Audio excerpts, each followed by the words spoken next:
Ladies and gentlemen, this is a great day for the National Theatre of Norway.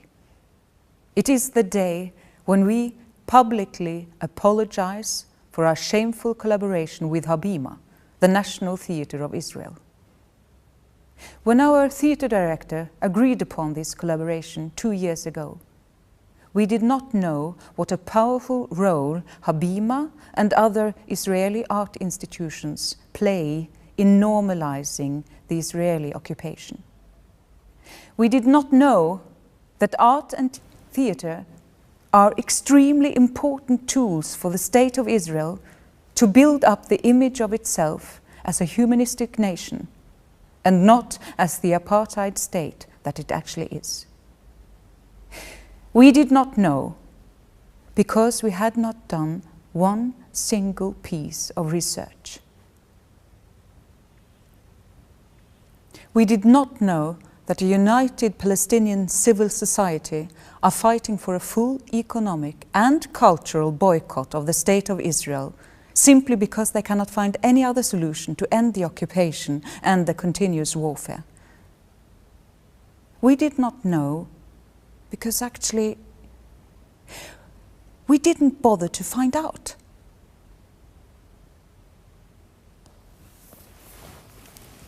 So how, ladies and gentlemen, in the name of Ibsen and Sophocles, could we have been so blind? Just as we were collaborating, Israel executed its horrific bombing over the Gaza Strip. 500 Palestinian children lost their lives while Habima was busy entertaining Israeli soldiers, while 370,000 Palestinian children, according to UNICEF, suffered from explicit trauma caused by Israeli bombings. We were busy embracing the rhetoric of cultural dialogue, cultural dialogue, as if this was a conflict between equal parties that only need some dialogic therapy and then hatred will disappear. This is a colonial conflict. It's not some passionate feud between the Montagues and the Capulets who only need to sit down and talk and then love will flourish forever. It is a colonial conflict based on ethnic cleansing, racism, occupation and apartheid.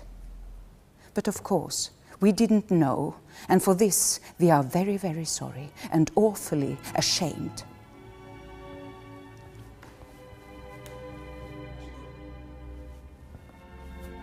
Ladies and gentlemen, you now think that these are just words, just empty words from yet another communication officer. But from the bottom of our middle-class hearts, they are not.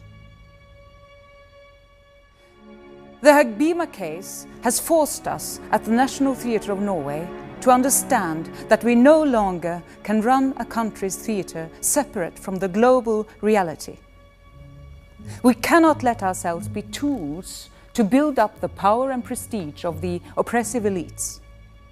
And this goes for all the theatres of Europe. To avoid these nightmares of shame that we have just experienced, we have to expose ourselves to the outside world. We have to break down our hierarchical institutions, free ourselves from the slavery of commercialism, and take on a gigantic load of personal risk. Only then can the art of theatre be important in the years to come. We will lose money. We will make enemies.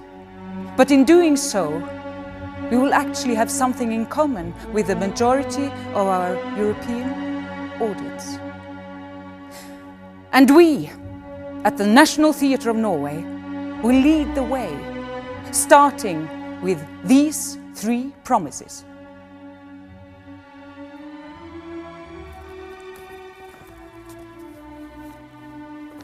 1.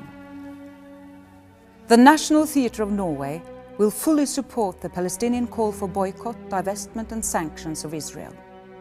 With immediate effect, we will also cancel our membership with the politically irresponsible European Theatre Union. 2. For 2 years, starting in 2017, we will dedicate all our means of production to work with the situation in the Middle East. The theatre has huge artistic resources and 30 million euros per year at our disposal, and we cannot wait to use them to explore this region that is so defining for our common future. In this period, our director Hanne Tømta will give 50% of her salary to Palestinian theatre in the West Bank and Gaza. 3. The theatre will use these years to reorganize the theatre in an egalitarian structure, more alike the structure we imagine for our future society.